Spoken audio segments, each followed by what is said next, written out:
Hello and welcome to 2022 and the fourth episode of the Longest Turn Board Gaming Podcast. My name is Tyler. Hello, this is Kevin. This is Tyson. In this episode, we are going to discuss what we've been playing lately, and with it being a new year, we are going to go over our top 5 games we'd each like to knock off our shelf of shame. But before we get started, it's been a while since we've seen each other. It's good to see you guys. Happy New Year. It's been like 2.5 weeks. Yeah. I think Happy New Year to you guys. Haven't seen you since last year. Yeah. Had to throw that. I think, Kevin, it was early December when we did our Secret Santa night. Right. And then Tyson, you and I played in mid-December, but it's been a few weeks. Yeah. So it's good to see you guys.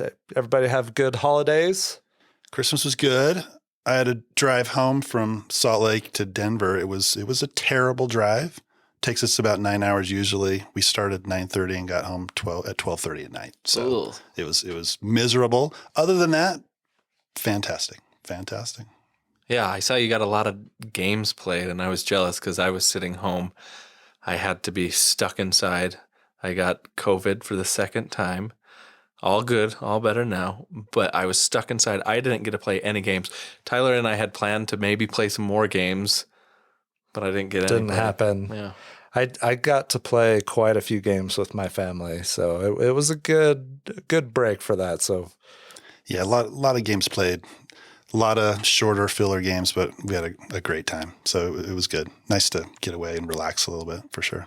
So since our last episode, I mean, we got a few things to catch up on. I mean, I went and saw Spider-Man. Yeah. And Are you still a hater? I don't want to spoil anything. No spoilers. No spoilers. None. I enjoyed the movie thoroughly. Few plot holes maybe, or the story. Yeah, I mean, maybe wasn't how it came about was kind of okay. Seriously, And we I will just even fought say the Mad Titan, and we've learned all these things, and now we're going to do really stupid things for really stupid reasons. Why not? Yeah.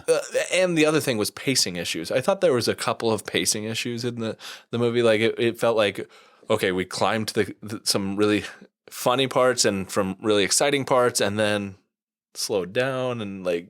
But overall, I thought it was awesome. Though, but yeah, right? Like.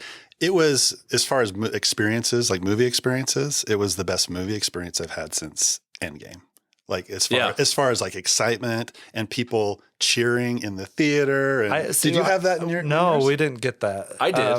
I did. And the theater was full, which it was. I saw it 8 or 9 days after it came out, and it was still full. Same with mine, yeah. Oh, you had no cheering, but there was no cheering, which I was a little bit surprised about. Right. There was a lot of laughing in mine too. Like there were so many little funny quippy jokes that were really good. There was a guy behind me that clearly he had an insight into some of the jokes that I missed because he laughed at everything. Like I was like, what? I don't get that one. But you just think things are funny, I guess, right? There was a pop culture reference or two that was over my head. So. Sounds like you're a curmudgeon. It's possible. No wonder you like Krampus more than Santa Claus. I think I liked seeing Dune more than. Well, that's a shocker. I was on the edge of my seat in every scene in that theater. Spider-Man was really good. Beats Dune for me. I think Spider-Man beats Dune for me as well. Yeah. I liked it a lot, and again, we've talked about it's my favorite superhero Marvel based, and it had so many like great nuggets from everything I love about Spider-Man that like and there's no spoilers in the fact that it pulls in pieces. If you watch that trailer, it pulls in pieces from everything that you've seen of Spider-Man so far, and it just made it really exciting in a way that I absolutely loved. And there was a certain character that was introduced that I can't talk about without spoiling, but that was awesome. Oh yeah. Sorry for the vagueness, but there's a crossover into the MCU that was pretty dang cool. Yeah, that was awesome. Yeah.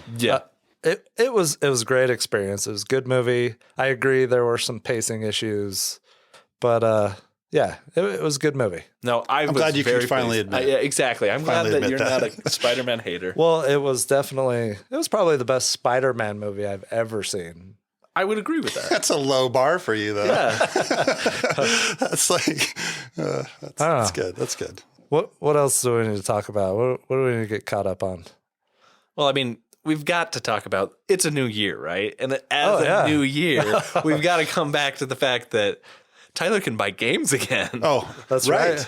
And I got a question for you. How long into the new year did it take you to buy a game? So it was actually about 2 hours before midnight. Okay. I realized, hey, it's New Year's on the Somewhere. East Coast. You could have gone by like Australia time with that logic. I might have done that as well with an earlier purchase. I bought Happy Salmon from Target. I had to go pick that up. I felt like you needed to apologize for that one, though, right? they only, I did a little bit because it was a little bit before the end of the year. But I mean, if it costs less than a fast food Here meal, come the Another caveats caveat. again. Exactly. Here they come. oh my gosh! Now we have a dollar threshold. That's Yeah. okay. So this is $15 isn't real money. Come on. Hey, I mean, Happy Salmon. It's not in stock everywhere. It's hard to find. Okay, Grail game, right? Right. Game. Okay. Yep. So Continue. had to get that one. That was only a few bucks. Had to. I used credits that I had with Boardlandia. Doesn't count because it's not Doesn't real count. money. Doesn't count. It's buy- not real money, right? Yeah. Got it. To order Tabanusi. Okay, well, Bilderberg. good. Yep. Good Yeah. purchase. Good purchase. I backed a Kickstarter a couple hours before midnight, and that was the Shikoku, I think 1889, maybe. Right, and that one Right. doesn't count because the Kickstarter doesn't actually take the money out until after the new year. Exactly. So he's Whoa, not. yeah, you could have been backing could have backed a Kickstarters all the way million through Kickstarters. December. Yeah. I could have, but Loophole. I was trying to remain true. Okay. In either case, I went from October 20th till about December 28th without buying a game. That's pretty That is good very, for me. very admirable. Yes. That is actually very Yeah. good. Considering your past in buying games. This is I mean, true. you went through a 2-year stretch of Well, I had to. pretty much uncontrolled board game buying. That's true. There were, But you built up your collection. It was great. So, there is one more thing I wanted to mention, and this is not lighthearted. I think all of us for several years at least have listened to The Secret Cabal, and recently it was announced that Jamie, was in the hospital, and they found a cancerous tumor along his esophagus, and he's been having health issues for a while and been talking about that on their podcast. We love The Secret Cabal. Jamie is the heart of that podcast. We don't know him. I've never met him in person, but I would say part of the reason that we are doing a podcast today is in a little bit, at least, because of him and The Secret Cabal. And we just wanted to wish him and his family and friends and everybody that's in his circle all the best. And, all of us and anybody who's listening to this podcast has experienced what cancer is like and with somebody in their lives. And, we just send out a heartfelt, hey, we're thinking about you. We're praying for you. And we hope everything gets better soon and that we get to hear Jamie back on The Secret Cabal soon. Yeah, part of my ritualistic drive to work, which is like a 45-minute drive, is getting a third of the Secret Cabal podcast out of the way. So seeing that Kevin mentioned it to us and I hadn't seen it yet, and then I saw it on social media, Jamie's little post about it, and yeah, heart just dropped immediately. I don't know Jamie, right? Yeah. But I feel like I know Jamie, Yep. and Yeah. I know many listeners of The Secret Cabal feel similarly, and it's as if somebody you care about tremendously, whether or not you've actually met the person, is going through something hard, and that's always difficult. And so I echo everything that Tyler's just said, and we're thinking of The Secret Cabal and want to make sure that everything goes well there. Yeah, it's I was going to mention that, Tyson, as well. It's like you almost feel like you know those guys. Yeah. You listen to them so much and their banter back and forth. And our heart goes out to them for sure. And like Tyler mentioned, a lot of what we're doing right now, like we were influenced hugely by them wanting to do this podcast and the things that they do, and how they operate their podcast is just great. So we wish nothing for the best for Jamie and his family and hope he has a speedy recovery for sure. Well, that was a little bit heavy-hearted, and we know that, but we felt it appropriate to pay tribute to the Secret Cabal. But with that, let's move on to a little bit of what we've been playing lately.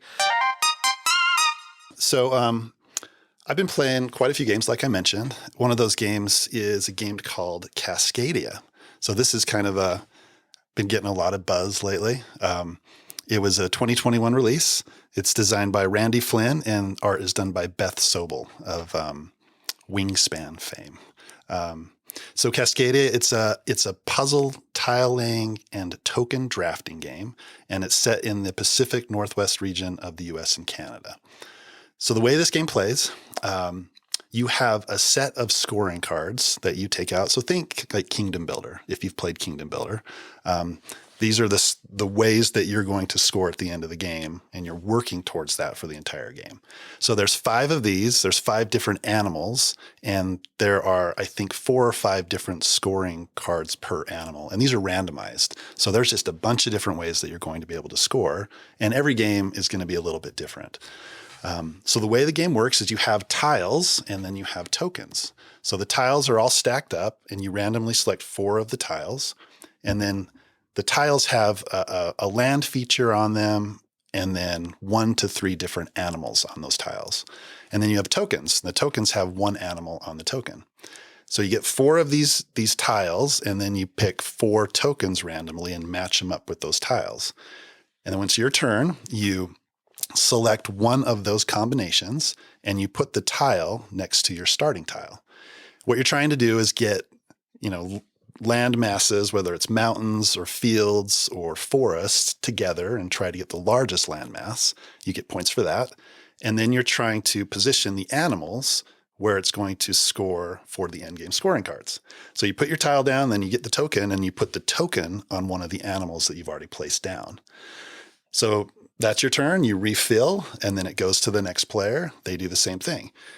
There's ways that you can kind of break the rules. There's these pine cones that you can get where you don't have to match up, the exact token with the tile. So you can kind of break those rules a little bit. It goes around and around. Everybody is taking until you can't replace one of the tokens. And that signals the end of the game.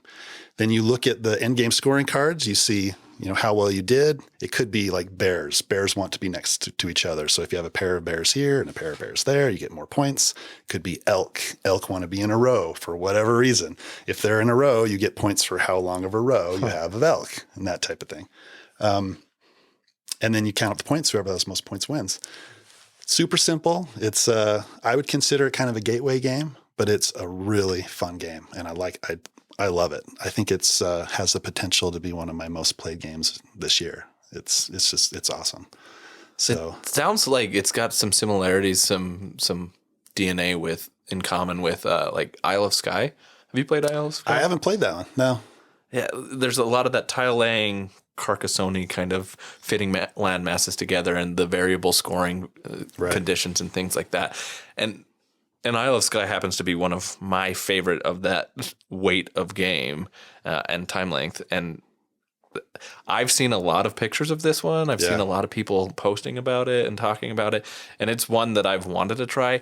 And on top of that, I think Flat Out Games, the publisher for this one, has been knocking it out of the park. They did Point Salad and partnered with AEG on that one. And they've done a few other ones.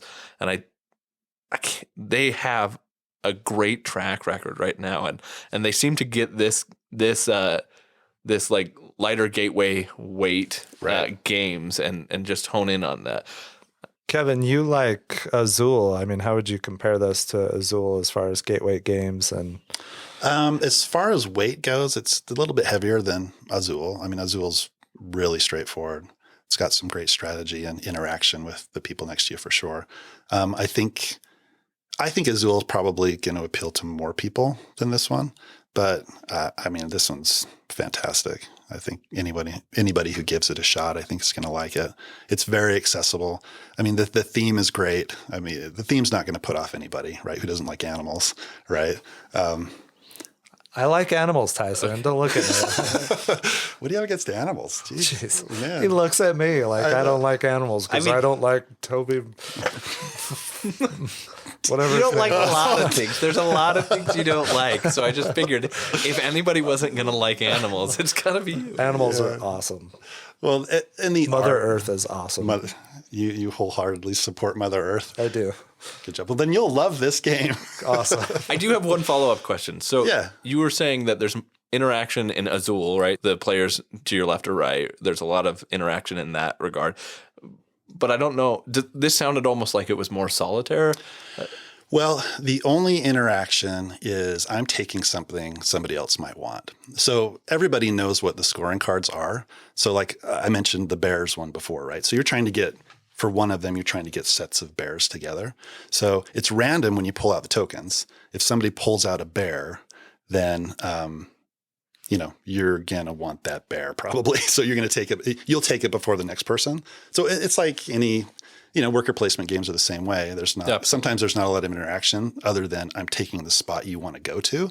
And that's similar to what this is. I'm taking the token or the tile that I know you may want. That's pretty much the only interaction in the game. I think that's kind of a hallmark though of a gateway game for the most part, right? Like you're trying to not alienate the people around you as much. You don't want a cutthroat.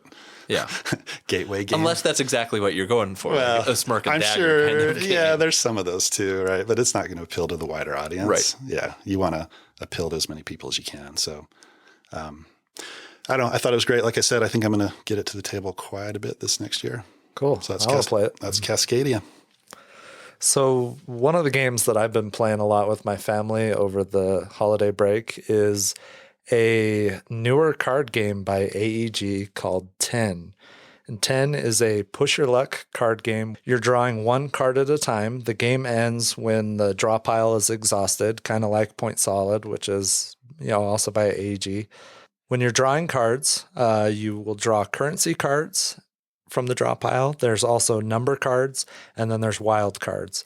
And as long as you don't bust, you can keep going until you decide to stop. You bust if the total value of the currency cards is more than 10, or if the total value of the number cards minus the currency value cards is more than 10. And then if you don't bust, you have the choice of either taking the currency or taking the numbers, which you can then add to your sequence. If you take the numbers, you can also buy a card from the market. However, the other players at the table get that value of currency. And if you take the currency, the numbers get added to the market. You're trying to get sequences in each of the 4 colors. And the longer the sequence in each color, the more points you score. So you score 1 point per card in each of the longest sequences in each color. If you happen to get 1 through 9 in a sequence, you'll score a bonus point for that color. If a person flips over a wild card, their turn immediately pauses, and there's a quick 1-round auction where you can use your currency or your money and any maybe duplicate cards that you have in your sequences to bid for that wild card. Whoever bids the most wins the card, and then the current player's turn resumes. It's a super fun game. I really like it. It's been a blast playing it. For me, the immediate and obvious comparison is to Point Salad, and I think it'll be a long time before Point Salad makes it to the table again in our house because the 10 is awesome. I love that there is push your luck. I love that there's a quick little auction round in the middle of other players' turns. I love that you gain benefits from other players' turns. It's just a really fun, quick 20, 25-minute game. Just a lot of fun. And I'm pretty sure it's going to be getting to the table quite a bit in the future. What's the player count? It's 2 to 5 players. I was at the game shop in Salt Lake over Christmas, and I had the game in my hand. I was thinking about buying it, didn't Didn't pull the trigger. Kind of wishing I did now. Dan gave it to me in our Secret Santa group or gift exchange. I got 10 and Anno 1800. So I haven't gotten that to the table yet, but I did get to play 10 and it's fun. So you've mentioned it a number of times that you've played it a number of times. And just like you were saying, Point Salad for me, I love what it does. And if this is better than Point Salad, if it is the same weight, the same experience, but it's better, I absolutely want to try it. Yeah, I think it's more engaging. And, Point Salad, you're collecting set collection. And this one, you're trying to build sequences in each color. And there's just more going on. The push your luck creates more interesting decisions. There are times in Point Salad where the person before you goes and flips over cards and there's nothing that you want. There's no point cards that are good. You can't even flip over a point card to get something that you want. Right. Yeah. And then the vegetables that are out are like, well, if I take that, I'm taking -8 points. And I don't know. It's part of the game. I get it. But for me, 10 is more I love engaging. Point Salad for the fact that I can play it with my 4-year-old. Oh, yeah, that's true. Like my 4-year-old can play it. That's awesome. This sounds a little bit more complex than this, but my 4-year-old can play it. And in fact, you look at my BG stats because I've started tracking all of his gameplays that I play with him as well. And he beats me way more than I beat him. And so I love that about Point Salad, but that's a personal thing. A bonus for Point Salad for me is that it plays more. Yes, than higher 4. player count, 6, right? I think it goes up to 6. Yeah, I think that's right. Yeah. I'd be interested in trying this if you ever brought it as a filler game or whatever between games or what. I mean, I'd be up for playing it after we finish recording this episode. So, all right, episode over. Let's go. No, this one I will end up buying this one. There's no question in my mind. Wait.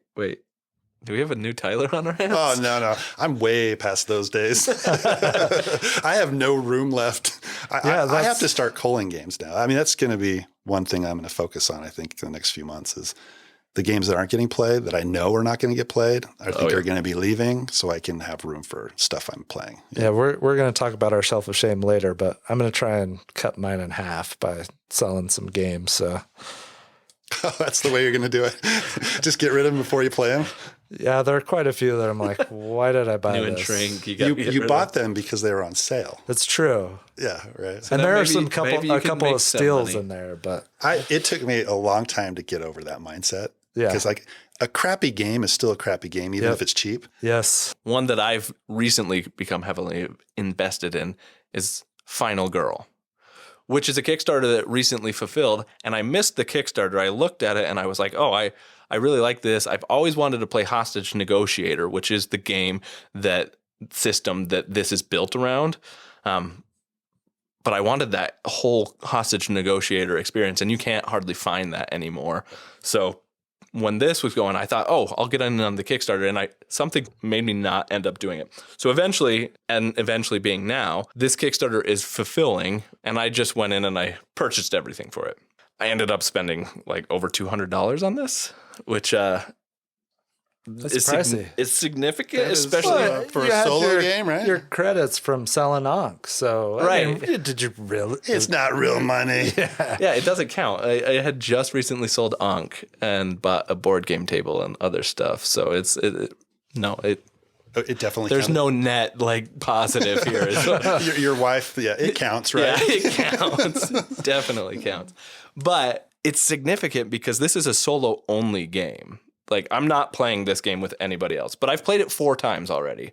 And what's cool about this game is you have to buy what's called the core box. The core box is just this generic box that has a bunch of basic components in it. It has some meeples, it has some dice, it has some basic components that you'll use in every game. But you can't play the core box without having what's called a feature film box. And a feature film box is going to include a final girl, hence the title, who you will be playing as.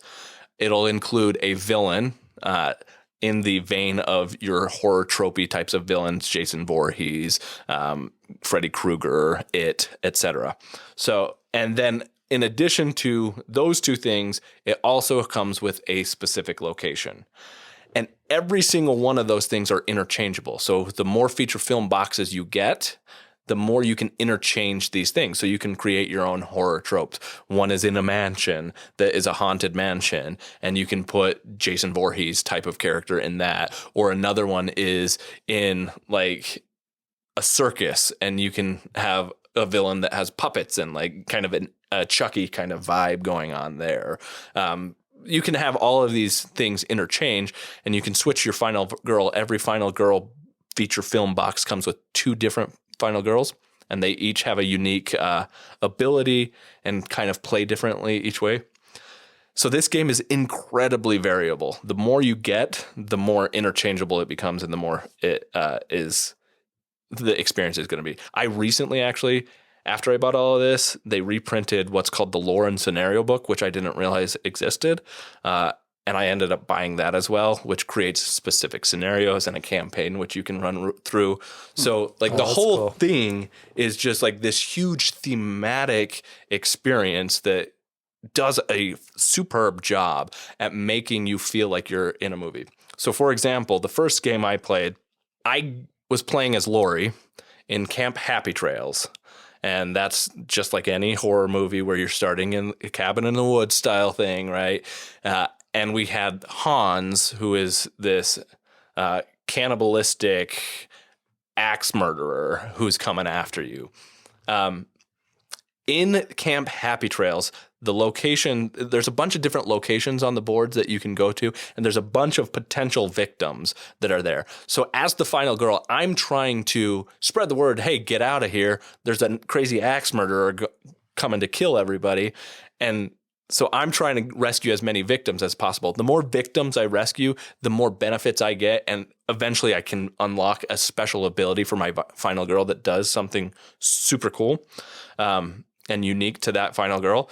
But my ultimate goal is I'm trying to kill the villain. So my first turn, though, and I was like, oh, I got to run to this campfire where there's a bunch of victims hanging around this campfire telling stories.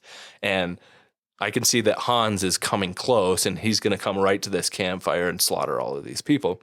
And so I played a card called Walk that I rolled my dice, and my result was I ultimately fell straight on my face. So my first thing was You failed at walking? I failed at walking, and that's terrible. I fell right on my face, and I couldn't rescue these people. And Hans, the axe murderer, comes and just slaughters everybody in that campsite. And it was just this like really like visceral kind of experience. And every game I've played like that has these really thematic kind of elements to it. And they all are very evocative in what they're doing in this game. But so far, after 4 plays of it, I'm really, really enjoying this experience. There are a couple of things that I don't really like necessarily. It can get a little samey. You're doing the same sequence over and over again, which ultimately doesn't bother me because of the thematic nature, but that can be there. And then there's just a few other things here and there that aren't always the most amazing experience, but that's like 5% of the time. The other 95%, I'm loving this game. So when you play through a scenario, does it lose something if you go back to it because you know the story already, or does it change up that much? You said you can mix and match everything. It's just completely new every time. Even if you have just one feature film box, like you're saying, maybe you're just playing with the same story, the same scenario, same characters over and over. The setup changes every single time. There's a terror deck that you're only using 10 of about maybe 30 cards in it. So you're never using the same combinations of cards.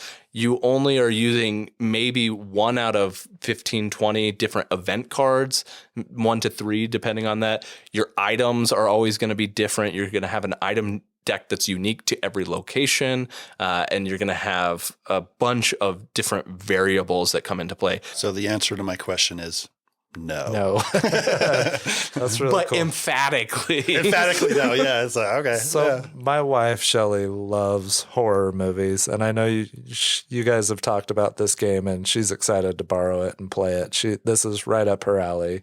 Oh, absolutely. Yeah, she'll love that. And I can't wait to get her perspective on it. I need to hand it over, but I wanted to try the last feature film box before I did that. But I think that because you spent a lot on it and you want to get exactly. I want to get a fair amount out of this. I think I saw that they commented that their season 2 is gonna be kickstarted coming up here as we're recording. I think it's coming out next week, actually. So are you in on that? January 11th, I believe, is when the Kickstarter is. I don't know that I need to be because I've already invested a heavy amount and I've got so much in there. I have to wait to see what the Kickstarter includes. You need to find includes. some credits somewhere. That's I do. That's what right. That's what you need. I did get a holiday bonus. So, I mean. Hey. Oh, nice. Okay. How come you didn't bring dinner tonight? Because I thought that was your task, Mr. I'll spend money wherever I can. Good. What the heck? Cool. That sounds awesome. So, yeah, that's Final great. Girl. I'm loving it. I think that if you like solo-only games, this is definitely worth checking out. I have to admit, when I first heard the name of the game, I'm like, that's kind of a weird name. Yeah, you know? Final Girl. But it's Final the Girl? total trope. It's the trope. Yeah. Yeah, Final Girl. I love it. All right. Another game I've been playing is it's a game by one of my favorite designers, and that's Tom Lehman. He's designed, all of the games in the Race for the Galaxy series. I've played all of them. I own all of them. They're great. The one that I played over the holiday break was Roll for the Galaxy. Roll for the Galaxy is a action selection, dice game, engine building game, tableau builder type of game. It's been out for a while now. It's one of my most played games, so I'm glad we were able to get it out. I haven't played it for a while, but we got it and played it twice over the break, like I said. Race for the Galaxy or Roll for the Galaxy, what you do is you have a pool of dice that you're going to roll. You roll those dice, and then behind a screen, there are 5 different actions that you can select. The faces on all of the dice correspond to those 5 different actions. So you roll the dice and you organize based on what you roll and the actions. You can select one of those actions, and you're assured to get that action on your turn. Everybody else is doing the same thing. They select an action, and then you reveal. Only those actions that were selected by people actually happen in that round. So it could be settling, for example, or developing or producing. Those that don't get selected get flipped over, and any dice that you had allocated towards those columns go back into your cup, and you just don't get to do that action. So it goes through, you do the actions, you settle, you develop, you do all the things, and then it just starts over again. You're going to get settlements out, you're going to get planets out, you're trying to get synergies with what you have, so that's the engine building part. And then whoever gets to 12 settlements and developments, or the victory point pool runs out, wins. So it's very much a race to get to 12, or it's a race to get that victory point pool gone as quickly as possible. And whoever can do that most efficiently is going to win. So we had the expansion in there. The expansion adds goals as well, which is a little wrinkle to it, which is a lot of fun. What I love about this game is trying to figure out what everybody else is going to do and leech off of their actions. So if you know somebody is got to settle this planet, then you can take a little bit of a chance because you need to settle too, but you also want to produce maybe. You select produce, they reveal, they did settle. You're like, all right, I get to settle as well, type of thing. So that's my favorite part of the game, is doing that. The engine building is also a lot of fun, but really the interaction between the players and trying to figure out what they're going to do and then being right is the cool part. It feels so good when you guess right? Right. Especially in like a 4-player game. Like when you get to do even more actions, that's awesome. Yeah, I was playing with my brother-in-law, and he burned me so bad at the end. I was getting in my own head. So I produced, and then the cool thing about Roll for the Galaxy as opposed to Race, I like Race as well, but the produce comes before the trade in Roll. So you can produce and trade in the same turn. So you can produce and then, consume for victory points or trade for money. And he looked at my, what I had going, and he's like, well, he's probably going to produce. And I had all my stuff set up and produce, and I was going to trade on the same turn, but I'm like, yeah, I probably have one more turn.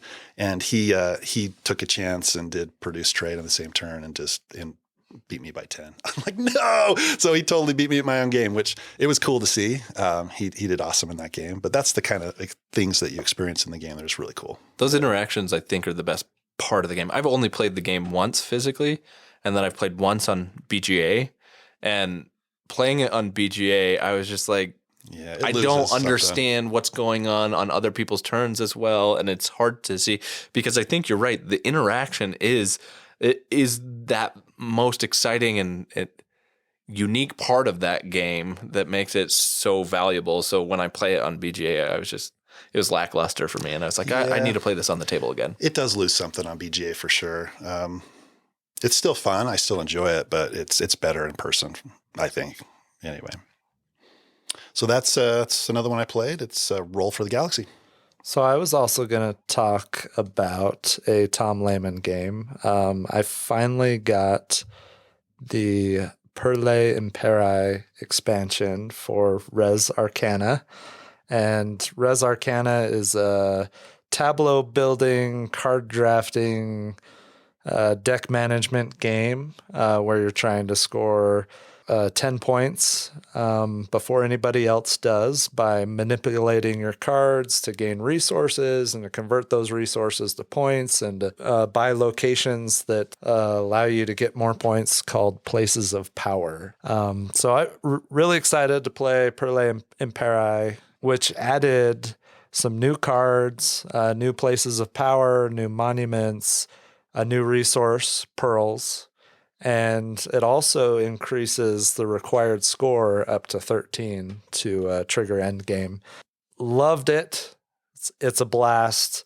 It barely adds any complexity at all to Res Arcana, which I love, but at the same time, you get to experience new cards, and I still haven't seen all the new cards or all the new mages. It's just a lot of fun. And like I said, it doesn't add really any complexity at all to the game. So you pick right up where you last played with 3 minutes of going over the new rules. So, I love expansions like that. Yes. That just add more of a good thing. Yeah. Right. You already like the game, so you just want more of it, right? Yeah. So that's awesome. This Res Arcana is Tom Lehman, and it's by Sandcastle Games, and I sure hope that they have more planned. I don't know if they do. I haven't seen any announcements.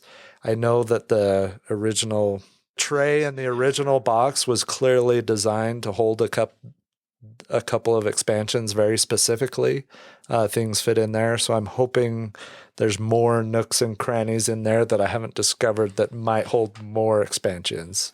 Those pearls look really pretty too. Like you sent a picture of those pearls to us, and I couldn't help but think that they looked kind of like candy.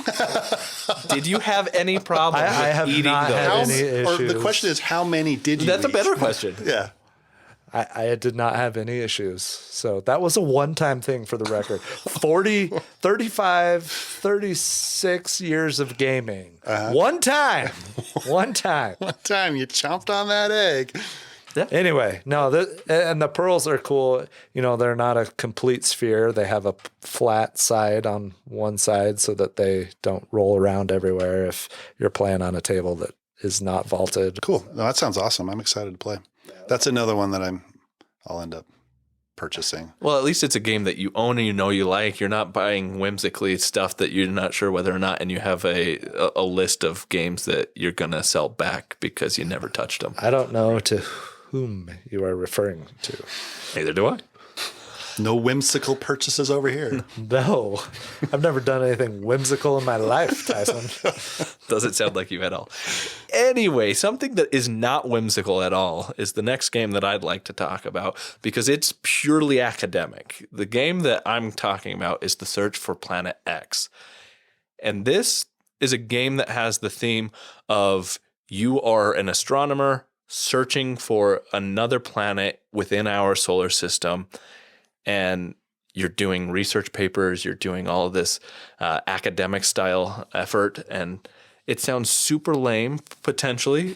It does. I mean, writing research papers is not up there. To me, that sounds so exciting. Not whimsical, that's for sure. I love the idea of astronomy. I love the idea of science-based space exploration. Oh, it's fascinating. Yeah, I love Star Trek, which is not like it's within the realms of some of that, but like I love the idea of what don't we know is out there.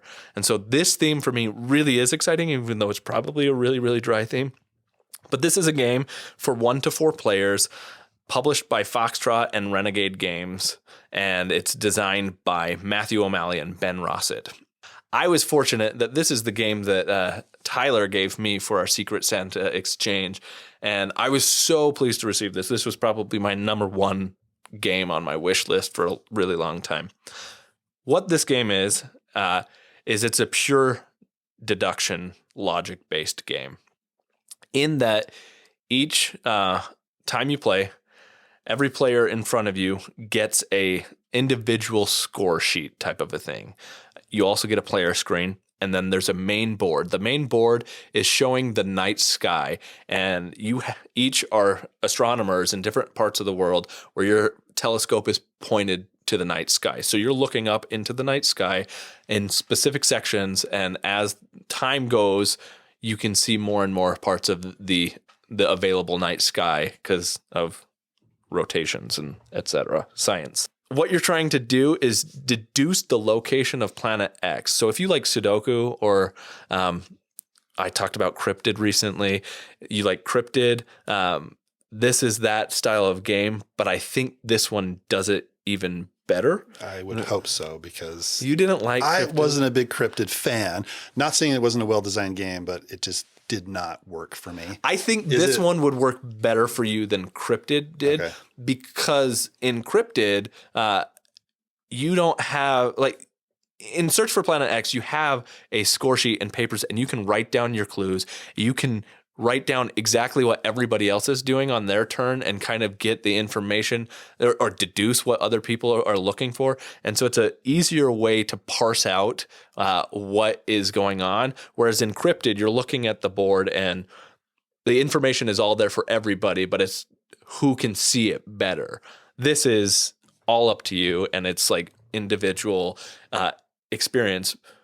But I've played this solo and at 3 players. I've played with Tyler and Logan as well on this game, and I loved the solo experience. It was phenomenal, but getting a multiplayer experience was even better, because as I'm putting out information into the world, the other players are gleaning information. So for me, I get a lot of I was doing a lot of legwork to try and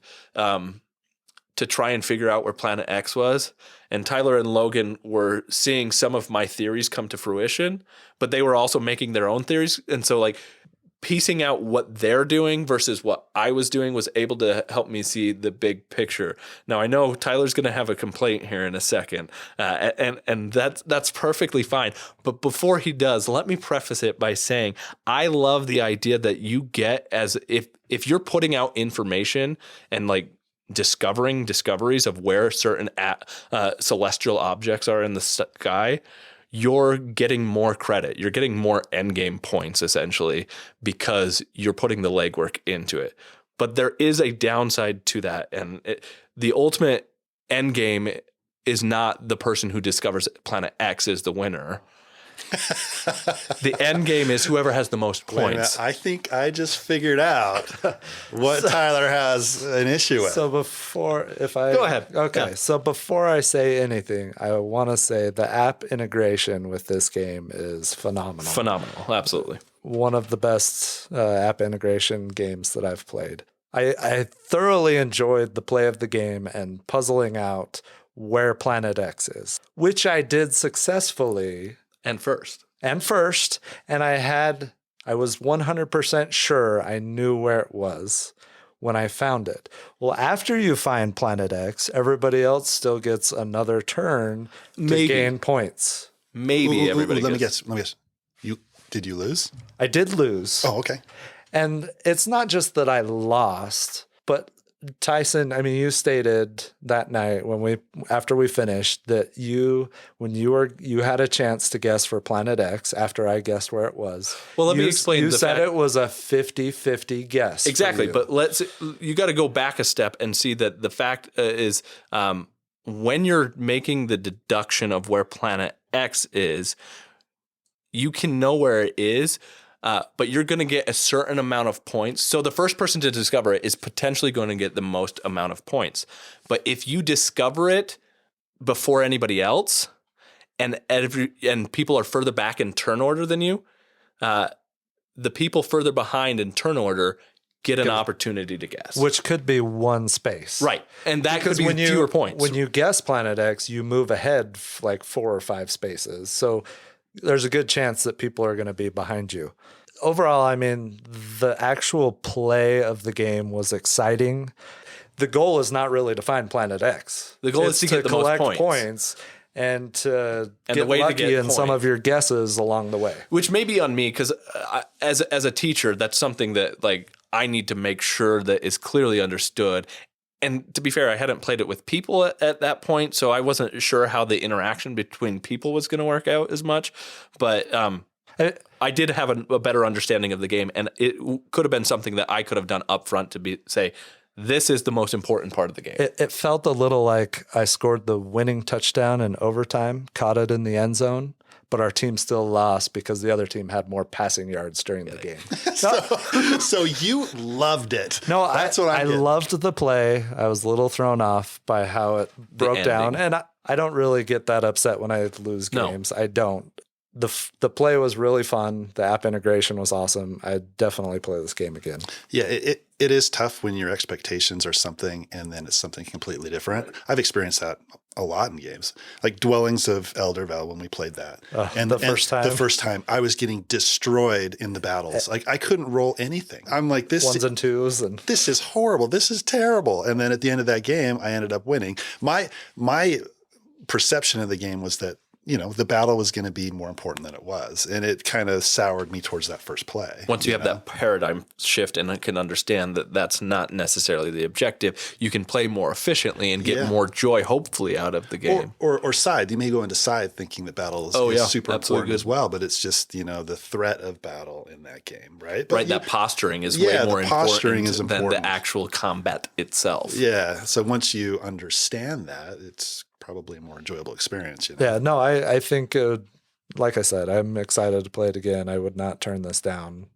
I think was that's a little fair. thrown off by it, and I do think that that's something that whoever's teaching this game, as long as you know that up front and can give that expectation to the players playing, then you can hopefully avoid that. You can't completely altogether avoid that. The onus is sometimes on the players to a certain degree, and it's hard to keep track of that in a learning game sometimes. But I do think there's some ways to mitigate that. It's one that I really like, and I'm so glad that Tyler got me this one for the Christmas exchange, because this was that I've enjoyed every single time I've played this one so far. It is really fun, and it makes you feel really smart when you figure out the puzzles based on the clues that you have. The shorthand writing with a pencil, that's not my thing. Like you hate that. I hate that with a passion. But roll and writes are not for Tyler. You know, drawing paper. Straight lines. You know, yeah, that's just not me. I like roll and writes, but on BGA, yeah, and ones that you just check a box, write a number. I don't need to draw my grassy fields with a hill and a tower. And so for me, this was Search for Planet X. I loved it. Tyler liked it, could potentially like it more. Yeah, I definitely played it again. Well, let's get back to the whimsical and talk about this next game. It's called Taco Cat Goat Cheese Pizza. That's the epitome of whimsical. That's the epitome of whimsical. If you've read the blog on Board Game Geek that we just started, this is my most played game of last year. I've played it. I think I played it 20 times. It's a very quick game, so it's easy to get 20 plays in, but it's my most played nonetheless. So in Taco Cat Goat Cheese Pizza, you have a deck of cards. There is a taco, a cat, a goat, a cheese, and a pizza. And there's also But wait, there's more. But wait, there's more. There's also 3 other cards. There's a gorilla, a narwhal, and a groundhog. Okay. Bye, buddy. Hope you find your dad. Hope you find your dad. So in the game, so you shuffle the deck, you deal out all the cards to everybody that's playing, and then the game starts. So when the first person that starts will flip over their card and they'll say taco. It goes clockwise around the table. The next person flips over their card and says cat. And so on around the table, goat, cheese, pizza. And you keep on going around until somebody flips over the card that matches what they say. As soon as that happens, everybody smacks the deck. Whoever is on the top gets the cards. The goal of the game is to get rid of all of your cards. If one of the 3 that aren't taco, cat, goat, cheese, pizza gets flipped over, you have to do an action associated with that card. So if it's a narwhal, you're going to clap your hands above your head, and then you're going to smack the pile. Whoever is on top gets the cards. Whoever's on bottom loses because their hand gets crushed. The gorilla, you got to hit your chest and do the same thing. The groundhog, you knock on the table with your knuckles, and then you do the same thing and slap the pile. This goes around, like I said, until it gets to somebody runs out of cards. If somebody runs out of cards, instead of flipping a card and putting it on the stack because they don't have any, they're just going to continue saying taco, cat, goat, cheese, pizza, or whatever it is. If you're out of cards and you're on the bottom when you slap, then you win the game. That's it. That's how you play. Super simple, super fun. Every time I play this, everybody's laughing. Some people are bleeding. Some people... You're not playing it right if somebody's not bleeding. No, that's exactly right. Broken fingers. Broken fingers. I play it at my in-laws' house quite a bit. And where we play in the basement, there's a really low ceiling. And every time I do narwhal, I almost punch the ceiling. And I'm so conscious of it that I end up punching myself in the head. And it is just... it doesn't help that you're like 7 feet tall. Well, that's true. Not quite 7 feet, but that doesn't help. You're right. But it's a great game. It is what it is. It's just dumb fun, right? It is, but it's fun. Like you said, it's one of those games where everybody's always laughing and always having a good time. We played a different version of it over the break, Santa, Cookie, Elf, Candy, Snowman, which had its own separate 3 actions. What were those? There was the drum. You had to tap the table and go ruppa-pum-pum. So it's gopher with mouth noises. It's better than the groundhog because you're not using knuckles, right? Gopher. What's the gopher? I don't know. Then there was Silent Night. You have to hold the finger up to and go shh, right? And then the third one was reindeer. You hold your antlers up to your head, and then it was a blast. We played on New Year's Eve. Had a couple friends over, and it was awesome. It was really funny. This was the first time. I mean, we'd played Taco, Cat, Goat, Cheese, Pizza before, but this is the first time we played Santa, Cookie, Elf, and it was hilarious. Like, just good fun. My wife, Shelly, every time one of the special action cards came up, instead of doing the action, she would say the word out loud. Silent Night, reindeer, drums. And like, it was, it was just, we were just laughing about that so much. And I don't know what it was, but it just didn't trigger. That's the problem with this game. There's very often when you play it, at least I played it once, but like, I imagine this is the case, that there's often people who do not do well at this style of game. I mean, myself included for the most part. Oh yeah, but I think Ben had a rough night too, right? Yeah, it was Mark. Oh, was it Mark? Mark, that's right. And if you're next to the person that is really having a rough night, you cash in. You cash in because you get rid of all your cards. Like my brother-in-law Matt is, he's not good at the game. there's no getting around it. So it's always a fight to see who sits to the left of Matt. Oh, that's awesome. Yeah, which is funny. And the experiences that come from the game are just hilarious. Like in Taco Cat Goat Cheese Pizza, there is a brown goat that I hate that thing. kills me every time, right? And for some reason, I want to do a goat, like put my hands on my head and with my fingers up, like in a goat. And that's not even in the game. I don't even know why I do that. You're making up your own I'm making rules. up my own rules, but that's like what happens when this stupid card comes out, And it's like things like that happen in the game. What I didn't realize about the game originally, the first few rounds, which was to my utter detriment, because I just kept collecting cards after cards, was the goal is not to be first in that pile with your hand. The goal is just not to be last. And I don't know if you mentioned it, but if you flinch, you take the pile, right? Yeah, for sure. So if you're trying to be first, which I was trying a lot to be first, then you're going to flinch at stuff and get a lot of cards without having done anything, right? Well, and it's hilarious when people flinch and they catch themselves, but it's too late. Just their reaction is it's awesome. Yeah. Yeah. So that's it's one of our favorites. We play it quite a bit. And that's it's Taco Cat Goat Cheese Pizza, the definition of whimsical. So I have I'm going to talk about one more game, and this is also a party game, and I don't know if it ventures into the whimsical space, but this is from Exploding Kittens, and it is Poetry for Neanderthals. You have a minute or so to try and get your team to guess as many words as you can, but you're only allowed to use words that have one syllable. So it's really fun. You're trying to get your teammates to guess those words. It's even better when people get into their Neanderthal persona characters and start speaking with a Neanderthal accent, which we do when we play. And it's a blast. It's just a fun, stupid party game. I don't generally love Exploding Kitten stuff, but this game is definitely going to come out in party game situations. You didn't mention that it comes with a blow up. It does come with an inflatable club, which you get to smack someone on the head if they say the word or a part of the word. So you're trying to get them to guess either a 1-point word or a 3-point word that's related to the 1-point word. But if they mess up, you smack them on the head.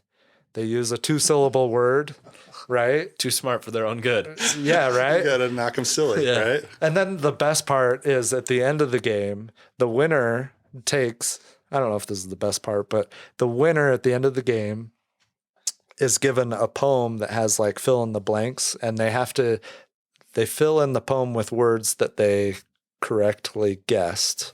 Is that what you sent Logan? Yeah, that video. Logan. Yeah. I don't, I'm not going to say what he said, but the poem was hilarious that he came up with. Funny. We've played like 4 or 5 times since then, and we can't top that poem, but it was awesome. It was so funny. We were laughing so hard. It was just a fun experience, really dumb game, really simple, but good party game. I'm generally not a fan of most party games, right? But this one sounds pretty good. Yeah, I'm gonna have to give it a shot. It was fun. So. Cool. Yeah. Well, I think that wraps up what we've been playing lately. So we're going to move on to, since we've been playing all these games, we're going to talk about all the games we haven't been playing.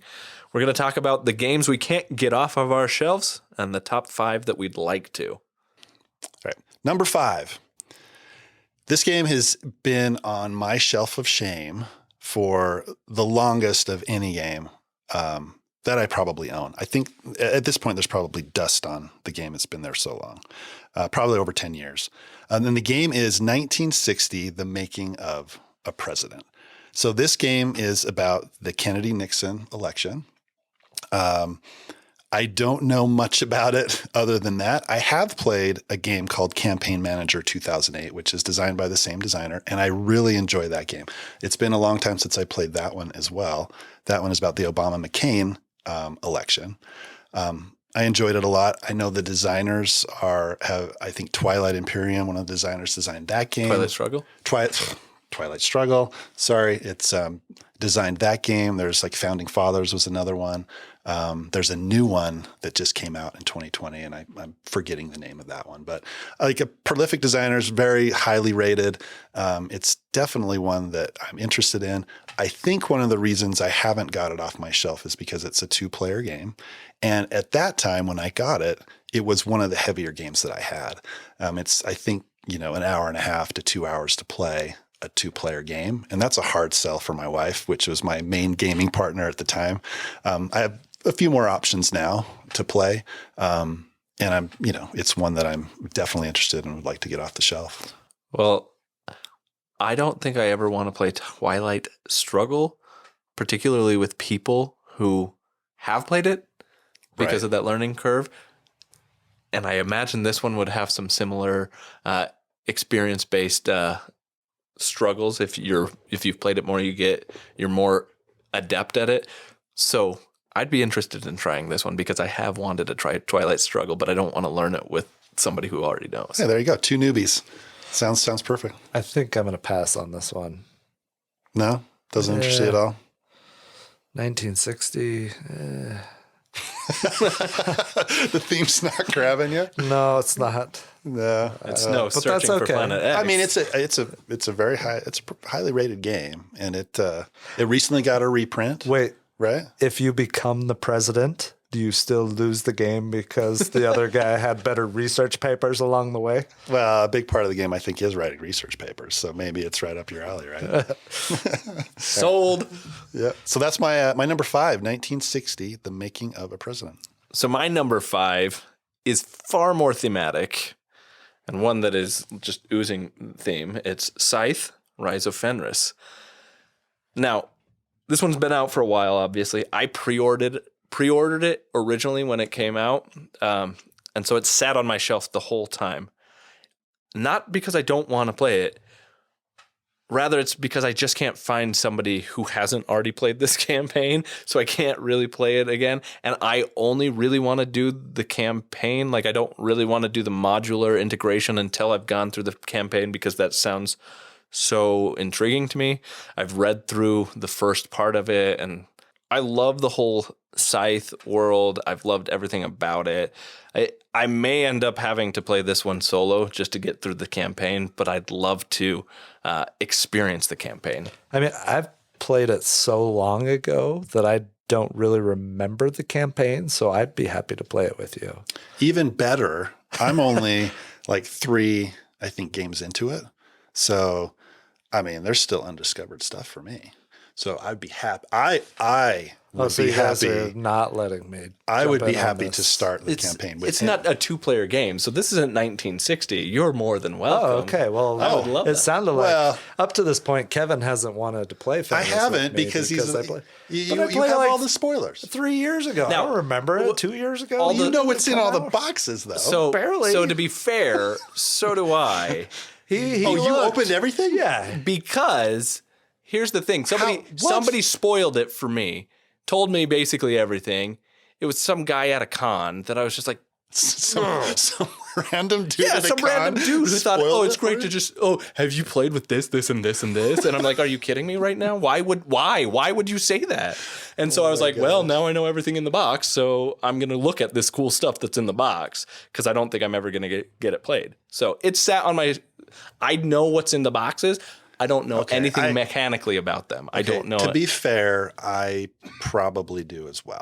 I gave you Scythe faction bags You did. 1 year. And you wrapped them separately and said, do not open. Did you open them? Well, now I did. I've gotten far enough where one of the spoilers, Oh, okay. it makes I mean, at this it's point, useful to the have game's bag. been out for a few years. I Like, know. Right. You can't. It's hard to couple avoid years. them.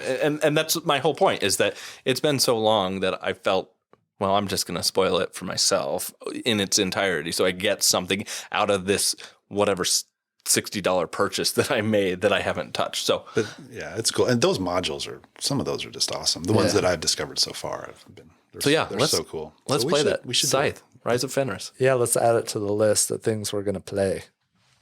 That was my number 5. So my number 5 is Starcraft, the board game. A few of my games on this list are IP games, and a couple of them are from Fantasy Flight Games, and this is one of them, Starcraft, the board game. I believe it came out in 2007. This was Logan's present from Santa for Christmas in 2020. I don't know how the big guy found it, but he did. It is not in stock anywhere. It's not in publication anymore. I'm not sure that this is ever going to make the cut for being republished, but we still haven't played it. I've read the rules once. It is a complex, beastly game. I think it had a complexity score near 4 out of 5 on BGG. I owe it to Logan and my 1998 ladder-ranked self to get it played. Oh, yeah. That's my number 5, StarCraft, the board game. I love StarCraft as well. I was not ladder ranked, and I was absolutely terrible at it. And my brother would just play because he got really excited out of destroying me because I was terrible at it. So must construct additional pylons. Yes. Oh, I was always the Protoss. Yeah. Kevin knows exactly what we're talking Was about. this after your time, Kevin? Right. You're way too old to understand StarCraft. Wow. You guys suck. No, I just never played it. It was Never the worst played it. when crappy internet dial-up, like, you lost your connection, connection- and then you got to After you're disconnected or whatever they call it. right when you're at the climax of you're about to invade a civilization and take over everything. Tyson remembers crappy internet? Tyson does remember crappy. Oh, how the tables have turned, I suppose. Yes. Anyway, that was my number 5, StarCraft board game. I think it'll be a really fun experience. I'm not expecting this to crack my top 30 games, or maybe it will. Maybe it'll be really amazing, but I am excited to play it. Need to get it off the shelf of shame. Number 4. My number 4 is a game designed by Bruno Cathala, and that is called Yamate. So Yamate came out in 2017. It's a big box Days of Wonder game with a pretty quick playtime and a beautiful presentation. So if you've ever seen this game, it looks great. I pulled up on Board Game Geek, the pictures, and I'm like, well, why haven't I played this game? It looks amazing.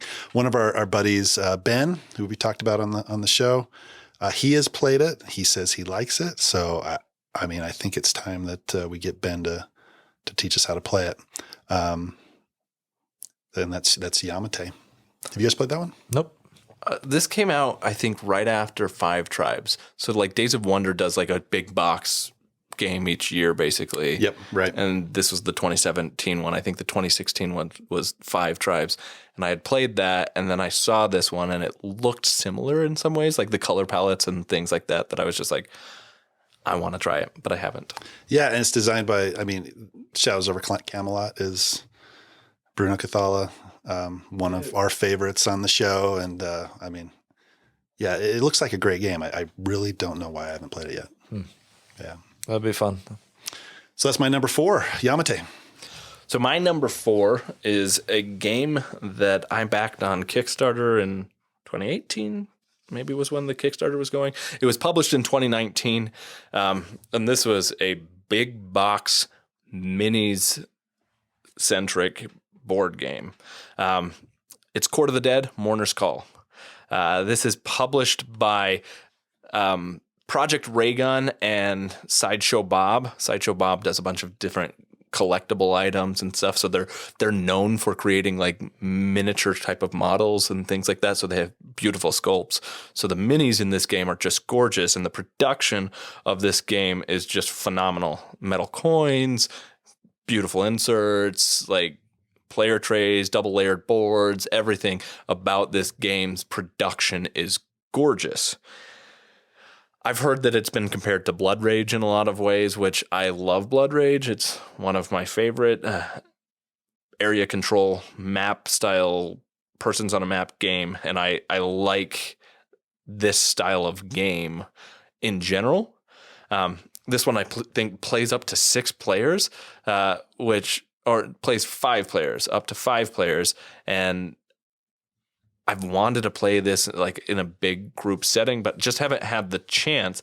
So it's an area control game, and it has some unique like bidding mechanism in it, but there's also this kind of, it's a competitive game with some cooperative elements into it that you have to work together because you're a faction in hell trying to win the war between heaven and hell, essentially. And what you're trying to do is make sure that you're doing it in a way that I guess is covert enough that not drawing the attention of the powers that be.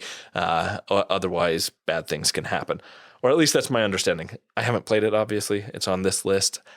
It's gorgeous. I've read the rule book like 3 to 4 times. Still haven't played it.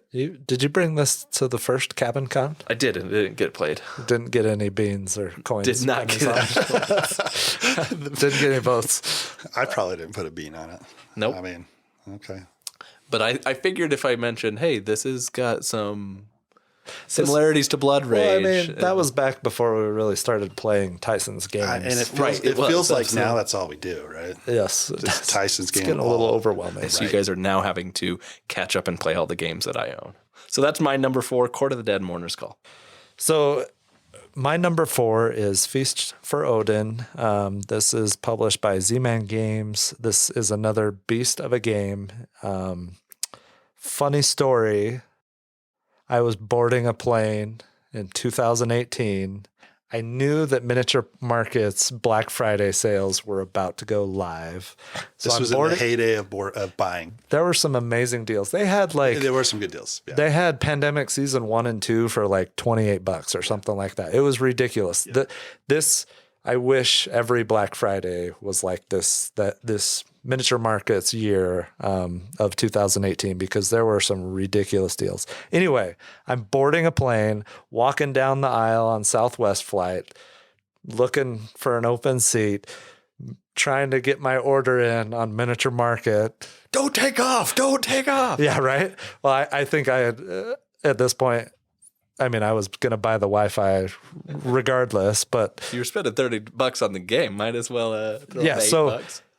Feast for Odin, the sale went live. Feast for Odin was $30, which it's like a $70 or $80 game, right? Right. I mean, you can maybe get it for $65 on a good day, but $30. Hurry got my order in. That was 3 years ago. Still haven't played it. I did message Kevin and I was like, hey, Feast for Odin, $30, get it. No, you did not. I did too. You did not message me. Feast What for I Odin should have because done was just buy 2 copies. You should have bought 2 copies. But I did message you. Maybe You'd already gone to bed. But it was like a few. Was it right away that you messaged me? Yeah, I mean, as soon as I got my orders done. That's right. Yeah, and you had to do that. It's like put on the gas mask for yourself first. That's right. And then take care of everybody else. Yes, exactly. Yes. And I should have just bought 2 copies with how cheap it was, but I didn't. I have the Norwegians expansion. A lot of the games on my list are super complex and heavy, and I think that's one of the reasons why I haven't played them. But this is Feast for Odin, my number 4, my $30 copy that I still need to get played. Number 3. So my number 3, I think I may have played this game already, but I can't remember for sure. It's been that long. It's probably been at least 12 years. The game is not in BG stats. So if it's not in BG stats, it probably didn't happen, right? At this point. It's the official record. It's the official record of board games, right? So the game is Brass Lancashire. I honestly don't know much about this game. I can't talk about the gameplay, how it works. I know Tyler has played, and this is one of your favorites, right? It is. It's Birmingham's probably. But you've said you like Birmingham. It adds better, a little right? bit more, and I like Birmingham a little more. But I would happily play either one of these. Yeah, you taught me this, Tyler, as a 2-player game. Was it Lancashire or was it Birmingham? It was Birmingham, I believe. Whichever one it was, I enjoyed it, but I don't remember much about it either. So, like, it's interesting that you say that you've played this, Kevin, or you may have played this and forgot about it. That's kind of how I feel with it, is that I have a vague recollection of enjoying the experience, but I don't remember details about it. Yeah, it's one of those games you got to play again right away, I think. Otherwise, it kind of fades. There's a lot going on, but it's an awesome game. I definitely haven't played my copy, so I guess that's why it's on the shelf of shame. It's Martin Wallace, so I mean, we recently played Railways of the World. That's another Martin Wallace design, and phenomenal. I mean, he's pretty good, right? Yeah. I mean, he's up there in the top 5. Yeah. So that's definitely one I want to get down and play, and it's great that Tyler knows how. So it might be a little bit easier. Plus, you got the iron clays, which you can use in other games, which is just those are so awesome to play with. So good. Yeah. So that's my number 3, Brass Lancashire. My number 3 is a game called The Golden Ages. And looking at, I have the Stronghold box version, and looking at it, I think it rivals Hansa's box, the Dude on Hansa box. I gotta look this up now. Like, it's not, like, the art style is not bad. It's just very unique and kind of dry Euro-y things. But essentially what this game is, from what I understand, it's been on my shelf since 2015. I got this game for free after I did enough demos for a company. They sent this one to me for free. And it was one that I really liked because it's a Civ builder, and it's supposed to be a 4X Euro style Civ builder of a sort, from what I hear. And I loved that concept, and I really wanted to try it, and I didn't at that time have any Civ builders in my collection. So this was one that really intrigued me, and I got it, but it sat on my shelf. I can't get it played because, to me, it's ugly as sin, and presenting this to anybody, they can't. Nobody wants to play it because of the way it looks. I just pulled up. I pulled up the box, and yeah. I mean, what's going on with that lady? and there's this astronaut. I'm kind of confused, and yeah, I see the comparison to Hansa Teutonica, right? I mean, I don't know who wins, but maybe they both lose. Yeah, it's not a winning game right here in terms of who looks the best, because nobody wins.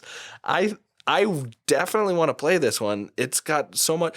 One thing about it that intrigues me is that you're playing down tiles on a map board, so you're kind of exploring and expanding in the 4X type of genre, and your board is growing, and as you're playing down these tiles, there are land pieces that you're putting on the board, and they create their own kind of continent, as it were.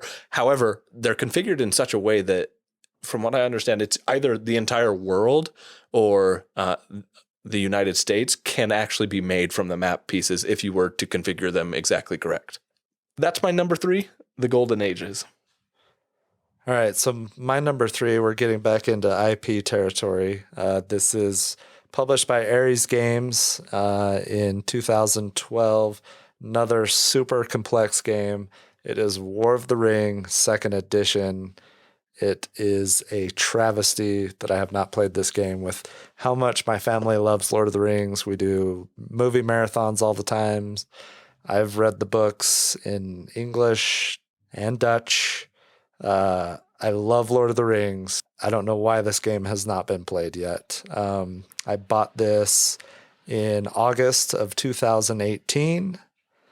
I really don't have an excuse. You're just speechless at this point, right? You just there's no reason why you haven't played. Especially since what I hear about this game is that if you're a fan of Lord of the Rings, this is the quintessential. Yeah, it's the Lord free of the Ring peoples game against the the armies or the shadow armies, the armies of Sauron, right? And it's a 2-player game, which I play 2-player games all the time with my son Logan. No excuse for not playing this.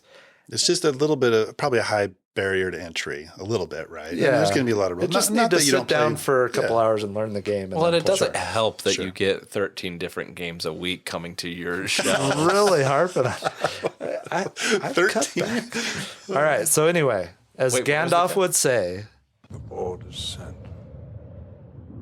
The pieces are moving. We come to it at last, the great battle of our time. Hopefully soon, in my basement, I'll be duking it out over the ring. As long as there's not a stupid shadow or tunnel under the mountain card like there was in the Lord of the Rings Risk game. It'd be kind of funny if there was. It would, but I hope that this is a step That would up be a from Lord of the table Rings flipping Risk. moment for you. It would. right? It might be. It was. And you got a back heavy then. table, so That's true. Yeah. No, that's my number 3, War of the Ring. Number 2. My number 2 is Altiplano. So this game is the game that has come closest to being played on my shelf of shame. I read the rules. I set it all up. I was ready to go. And then life just got in the way, as it does. And it just didn't happen. I'm very interested in it. I love Orleans. I love bag builders. They're just fun. This has got an alpaca on the cover. I don't know if that's a plus or not, but I mean, the box looks cool. It's no astronaut meets woman on the box. The art is a little better than what the golden age is, I guess you could say, right?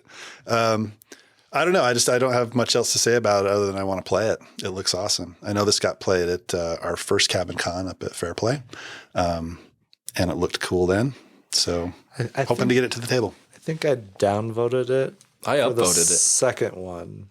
Oh, you did? Just because, I don't know. Similarities to Orleans? Or? Yeah, I guess I need to play it and see how similar it really is. Do you have this one? I don't. Shocker. I've almost bought it a number of times, but the I got fact it on that I've sale, heard, I think. It was a miniature market, I think it may have. That's the reason I haven't been like gung-ho about playing it when people have said, hey, this is an option to play tonight, is because of how similar it is to Orleans. And I at the time haven't wanted necessarily. I'm like, let's just play Orleans then, right? So I feel similar, but it is one that I definitely want to experience. yeah. But my thought is if I love Orleans and there's a game that's similar to Orleans, well, and maybe I probably would love that one as well. right, and maybe it even is a step up from Orleans. Sure. I mean, if that's the case, then awesome. Who knows? We just need to out of take us that three, leap we of don't faith. know, right? That's don't. why it needs to get off the shelf of shame. Yeah. So that's my number 2, Altiplano. So my number 2 is a game called Crystal Palace. This is a game that I've had on my shelf for the shortest amount of time. I think I got this back in October of 2021. And that's kind of sort of true because it's been the shortest on my shelf of shame, but I've also wanted it since it came out, which it came out in 2019. So when it came out, I was excited about it. I had heard a lot of good things. I had listened to reviews and things like that. And it was one that I really wanted. But my worry was, if I buy this game, is it just going to sit on my shelf? And lo and behold, so far that's proven to be true. I like dry Euros, and that's what kind of this is. So that's my number 2, Crystal Palace. My number 2 is another IP game from Fantasy Flight Games. It is Imperial Assault. I bought this in May of 2019. I've since added a number of villain and ally packs at various times when they were on sale or when I needed to get over a free shipping threshold. I really want to play this one. I love Star Wars episodes 1 through 6 timeline.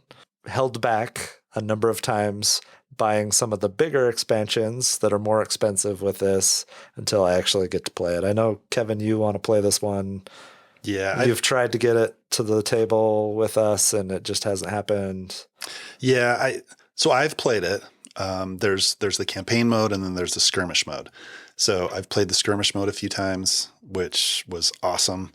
It's one of those experiences I played with my wife and she was playing with Darth Vader and she force choked me down the hall and I died and it was amazing because it was so thematic. It was cool, right? It was cool. It was awesome. And I always remember that, right? And then there's the campaign side, which I've played through, I think 2 or 3 scenarios of the first campaign. And it's awesome as well. I mean, I don't know why I haven't played it. This is making me want to play it even more. Because one person is the Imperial side and the rest are the rebels. And the rebels are going and doing some sort of objective and something triggers and then it gets revealed. Like you open a door and then all of a sudden, all these stormtroopers are everywhere and, So the rebels don't know what's going to happen. The Imperial side knows what's going to happen. Oh, So it that's just cool. it sounds awesome to play. It is what I've played is awesome, and then what I haven't played, I want to play. So I think we should definitely start a campaign. Yeah, I look forward to playing it. I don't know that it'll take the spot of my top Star Wars game, Rebellion, but definitely interested in playing this one. I have tons of villains and allies to throw in, so let's get it played. That's my number 2, Imperial Assault. Number 1. So my number 1 game, I bought this game in 2020 at the beginning of the year. And we all know what happened in 2020. It was right before the world exploded and everything shut down. So it was horrible, horrible timing. And now that we're getting together again to play games, it's the perfect opportunity to get off the shelf of shame. And that's Star Trek Ascendancy is the game I bought. I'm a big Star Trek fan. I've watched Next Generation, the movies, the different shows. Picard just started. I love Picard. I'm excited for the next season. So really anything Star Trek I'm interested in. And from what I've heard, this is the best Star Trek game out there. It's a long game. That's one of the reasons why I think it's tough to get to the table. But I remember talking to you guys before I bought it. It's like, I want to make sure you guys want to play if I'm going to buy this game, and you guys are both all on board. It's like, yep, I want to play. It's weird. It's a 3-player game, which is kind of strange, and you have to have 3 players to play it, I believe. I think you can play more if you have the Ferengi or the... Well, I think any of the races that you get can add more players, but I think out of the box it only comes with 3. I have the Borg expansion. I think people are a little lukewarm on that from what I've read, but I'm excited to play that. So it looks awesome, and it's one I want to get off the shelf of shame. This is one that I am eager to play of your collection. Of all the games you mentioned, it sits in your number 1 spot for your games. It's also my number 1 spot of your games, I think, that I'd like to play. I just got a month trial for Paramount Plus so that I could binge Picard, and then when I finished Picard, I just went right into Star Trek Discovery, and I just got caught up on all of Star Trek Discovery. Oh, you're caught up on all that? Yeah, and I'm still behind on that, but I love it. It is great, and seeing all the races, the Andorians, the Ferengi, whatever other races, or Cardassians, etc. I just want to experience the board game form of this. This phenomenal. I'm excited. I think this is one of those games where we really just need to set aside like a early afternoon on a Saturday to learn it, knock it out. I mean, I'm not sure it'll take as long as it did for us to learn on Mars, but I hope not. Yeah. But no, I think, I'm excited to play this one, and I think that's really what we need to do is set aside a Saturday sometime and just get it done. Yeah. All right. Well, I'll start digging into the rules. So that's my number 1, Star Trek Ascendancy.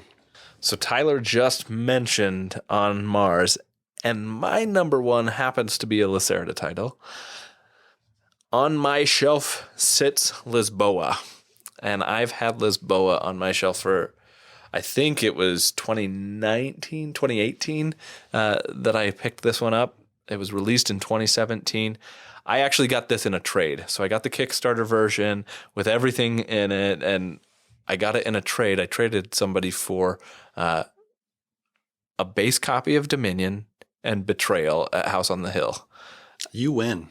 I thought so. Yeah. Especially when you consider the fact that my Dominion copy I had never played, and I picked it up at a garage sale for $1. So I felt very accomplished in my trade for the Lisboa. Bargain shopper. I was super excited about this. My wife, on the other hand, was not so excited. She loves Betrayal, or at least in theory loves Betrayal. She doesn't play a lot of board games, and she doesn't play exclusively with me ever. But if ever there were a game that she would have played, it would have been Betrayal. And I got rid of that, and she was worried. She was like, how could you do that? Our kids aren't going to experience this. And I was like, I could pick up Betrayal anywhere for the next 20 years. I can go to Walmart and get Betrayal. I couldn't get this copy of Lisboa. So when they're ready to play Betrayal, we'll play it. So I still haven't played Lisboa, so I don't know if my wife was right or not in that justification. But because I've played The Gallerist and On Mars, and really enjoyed both of those experiences, I'm excited to try Lisboa. From what I've read the rules a couple of times, from what I know about the game, it seems more straightforward than some of those other games. That's not to say it's not super complicated still, but it's more straightforward in what you do. And I'm thinking I need to probably, when my basement gets finished here in the next couple of weeks and I get my table down there, I'm going to set this one up in the vault, and it's going to be my first solo experience so that when we do get to play this one, I'll be ready to teach it and it'll be fresh. Are you throwing shade at me for my On Mars teach? Not even remotely. I'm just saying that took us a lot longer. And it does feel like you've been saying your basement was going to be finished for the last few episodes. I have been saying. And I am excited for it to get finished. I am so excited. I love contractors who are very honest on their timelines. Yeah, it's great. Yeah. You mentioned your table, though. It is kind of a big deal, the first real game you play on your table, awesome. Right? Like for me, when I got my table, I'm like, I thought about it hard. Like, which game am I going to play? Which game do I want? Well, the first game was Feed the Kitty with my kids, which was awesome. I loved it. But the first real game for me was Anachrony. And I put that thing up in the vault and just looked at it for a while. I'm like, this is awesome, So that's exciting, I knew Lisboa was a good choice. That's cool. That's cool. I knew for me the first one was going to be Teotihuacan. It fit perfectly in my vault, and it's such a beautiful game, I think. And yeah, like you said, that was just exciting to play on your new table. So I'm excited for you. That's awesome. I'm excited. And Lisboa, it's a beautiful game. I mean, some people may not like the art style, I guess, but I think it looks awesome. But I love it. Regardless of whether or not you like the art style, you cannot deny how intricate and how detailed and like that color palette is chosen very carefully and to make it look really well done. Whether or not you like the whole presentation. So yeah, that's my number one, Lisboa. So my number one is another beast of a game. Kevin knew I was looking for this game. It was sold out everywhere at the time. He messaged me, hey, there's a guy selling the collector's edition of it. Kind of like I messaged you about Feast for Odin. That's right. We watch out for each other, right? That's right. It is Tricarion. I met this guy. It was a few months into the pandemic. Met this guy in the AMC parking lot. Kevin was also there meeting the guy, picking up, what was the Last Will? Last Will, yeah. And, I got this beautiful collector's edition game of Tricarion. I missed the game night at Tyson's house where he played this, so I still haven't played it. I spent 3 or 4 hours sorting and sleeving and putting everything into the collector's box, but I still have not played it. From what I understand, rival illusionists who are competing. They're illusions, Michael. You're competing on the stage. Lots of cool expansion. Really excited to get this played. Just has not happened. So this would have been my number one game, except we got this played a few months back, and it would have been my number one on my shelf of shame as well. I loved my experience with this, so much so, in fact, that after we played, because I had been looking for this game forever. It was my grail game. I love the movie The Prestige. Yep. I love illusions. I love all of what goes around this theme. And so this was like, for me, it was a no-brainer. I had to have it. And so I was looking for it, but I couldn't ever find a copy of the collector's edition. And then they redid the Kickstarter and I bought the collector's box for it. I bought a bunch of it. I'm piecemealing mine so that it can be as cool as Tyler's, even though Tyler's hasn't gotten played yet. It looks awesome. I definitely want to play this one. It's beautiful. Yeah. And the art, and it's a Mind Clash game. You're always going to get an awesome experience with a Mind Clash game. So that's my number one, Tricarion. All right, so that concludes our top 5 Shelf of Shame games that we would like to get played this year. I'm sure we'll follow up in a year and let you know how we did. I'm optimistic. I think I'm going to get 3, maybe, at least. I mean, I hopefully get all 5, but there's so many new shiny things that distract there you. are, but we're cutting back. We are cutting back. Dang it. We are cutting back. There's No matter what Tyson says, we're cutting back. That's right. So we're going to now just briefly mention the Double Snap Award. We recently created this in episode 3. We don't need to rehash it, but basically it's a light bulb awesome play moment. I was playing King Domino Origins with my family the other day, and my son, I mean, to his credit, was having these light bulb moments, these double snap moments for the entire length of the game, but kept it internal. Because at the end of the game, we start tallying up the scores, and he had 10 grassland spaces on his dominoes with 10 fires, which in Origins is comparable to the castles in the base game King Domino, right? So it's a multiplier. He had 10 fires, 10 grasslands, 100-point score off of one region. It was a complete double snap moment, even if he didn't let on that it was happening. And it was funny because earlier in the play, we all, it was our second play of the game, and we kind of mentioned, we're not really looking at each other's tableau or of dominoes to see what other people are doing. We weren't hate drafting at all, right? But somehow we let it slip that he got all these volcano tiles, which let him add fires to the grasslands. He scores 100 points, totally destroyed us by like 70 points. It was an awesome moment. High fives all around. That was the double snap for Logan and his awesome King Domino Origins play. Way to go, Logan. That's awesome. Those are my favorite kinds of moments. All right, so now before we close out this episode, we're going to talk about things that we're excited about.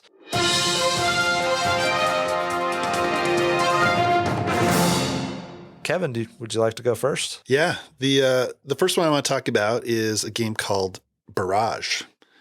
Barrage has been out for a few years. I saw it at the game shop in Utah over the break. I went back and forth. I didn't know if I was going to get it or not. It's not the cheapest game at all. The box art really drew me in. I mean, it's not the Golden Age. No, it's definitely the Golden not. Age is. I mean, it's beautiful. It looks awesome. That color palette is gorgeous, yeah. It looks so good. It's a heavy game. I think it's 4 out of 5 on the BGG scale. So that was another reason I was a little hesitant. But the more I learn about it, the more videos I watch, I'm just really excited to get it played, and hopefully it's a good one. So that's one thing I'm excited about is Barrage. One thing that I'm excited about, and this may sound weird, but I'm excited about chess. And no, I have not watched the Queen's Gambit or whatever recently, and that's not it. But recently there was the World Chess Tournament, whatever it's called. And so I've been getting on our Instagram page a lot of, because I like board game photos and I post a bunch of different things for our Instagram page, but I've been getting a lot of chess, like little challenges where there are Instagram accounts that say, what's the best situation? Solve this chess tactic. And I've been having a lot of fun. I've never been good at like tactical play, particularly in chess. Like I know chess, I've enjoyed it, but I've never played it. And so I got a chess tactics app, and within the last week I got it, and I've been playing. I've probably put 10 hours into that within a week. I've just been playing a ton of chess tactics, and I think I need to play some chess. Weird thing to be excited about, but I like chess. Logan and I have 40 or 50 plays on BGA. Chess is on there. We'll usually play a game of Res and then a game of chess if we're doing BGA night. So, See, the thing about this Chess Tactics app is it's actually teaching me some of the terms. You got to do your candidate moves. You got to move it. Yeah. So I don't know much about chess, but I feel like I'm getting to a point where I can actually play the game and see what I'm doing. So I'm excited. It's probably been 30 years since I've played chess. So, I mean, I know how to play. I've learned it as a kid, but maybe I should pick it up again. hey, let's play on I don't know. BGA. I'll play it on BGA. Let's play it on BGA. Let's do it. We can have a chess tournament. Whoa. Okay. Put some money on it. No. Let's do it. I like that. No money? What? Yeah, I mean, Skittles or M&Ms or eggs or something. Praga eggs. Praga eggs. Whatever. So one of the things I'm excited about is another T game in the T series line of games. Most of them, most recently, are from Board and Dice. This is Toletum that was recently announced. There's not a lot of information available. It'll be out in 2022, hopefully. The designers are Simone Luciani and Daniela Tassini. I'm excited about this game. Toletum is a dice management game in which dice have a dual function, gaining resources and performing actions. I love Teo. I loved Kenyu. I'm excited to play Tabanusi. I can't wait for another T game in the T series. I've only played Teo of the T games, and I've only played that on BGA, so I don't feel like You I played have. Sulkin one time on BGA with us, didn't you? Yeah, that doesn't miserable. count either. Because that was exactly, that terrible. was not a great I experience. played it. It's not, that one's not my favorite. I don't love Sulkin. I know you love T games, and so I want to try them, but I've never been excited about any of them. But I've never played any of them on the table, so you need to bring one to the table and say, this is what we're playing tonight, and I will be happy to try on. Teo's fantastic. Tekenu, I need to play more. Yeah. But the plays that I've had have been great. I see the potential in that game. Yeah. And you said you don't have the expansion yet? No, it still is. I saw the expansion was at the game shop, and I probably should have picked Was it it? up. Yeah. Yeah. So it's out there, and I'm very interested in any of the T games that come up. So it's awesome. I'm a willing body, so put one in front of me, and then I'll tell you what I think. I already did. No, you Board Game didn't. Arena. That That's in front of you. That did not put it in front of me. It's such a good game, it doesn't matter that you don't know all the rules. You played it like 15 times with us. Yeah. And never. You did. I think I scored over 100 points one the time. the rules are there. You can look at the rules. I've read the rules like 8 times. You've read the rules 8 times? No, I mean, like maybe like in pieces, but I have not. I've read the rules a bunch of times. I've read 8 pieces of the rules. I've read the rules in their entirety at least twice, and then I've piecemealed them a number of times when I'm trying to do things. But I've never, because of the way BGA works and the frequency of turns, it makes it hard for me to see the how it all ties together. So I haven't had a good experience with it yet. That's fair. Yep, that's fair. Particularly with Teo because of how big and expansive of an experience. Yeah, I remember it is. when we played at Mark's house the first time. It was a big game. It was. And there's a lot of rules and stuff to get your head around for sure. Yeah. Yeah. It's such an awesome game. But it is awesome. Once you get your head around it, it is an awesome game. We need to get another game going on BGA. Yeah, it's been a while. It's been a while. It's been a month probably. Because I've declined every time that you've invited. Well, it's fun. we just play with Mark. That's fine. Yeah, we play with Mark. Until you put it in front of me on the table. That's and fine. then I'll play on BGA That again. is fine. All That's right. fine. All right. Well, the next thing that I'm excited about is Arkham Horror Lcg. So recently, Fantasy Flight released a 2nd edition of Arkham Horror. I've always been interested in the game, but when an LCG has been out for a while, and this one's been out for a while, like where do you jump in? Right? It's like Right. it's just It's a little overwhelming. It's overwhelming. It's like and when I saw that they were doing a 2nd edition, I'm like, this is the perfect opportunity, and I wanted to give it a shot. I've heard a lot about the game. It's very highly rated on Board Game Geek. I got quite a bit of the Lord of the Rings LCG when it came out, and I played that a lot, and I really enjoyed that one. Didn't collect everything, but I liked playing it, and I liked the deck building part of it. So I'm excited to see how this one is different. I'm excited about the story, the campaign. I like the Arkham Horror mythos and the whole, everything around it. Cthulhu Death May Die is one of my favorite games, and I just love that. It's cool, and it's something that interests me. Wait, and is that Arkham Horror right there? Is that the game you're talking about? Oh, yeah, it is. Oh, I didn't even know I had it. We should play sometime. Yeah, we should absolutely play sometime. One of my coworkers gave that to me. It's a used copy. I didn't buy that one. I was going to say, you have so many games, you don't even know what the games are at this point.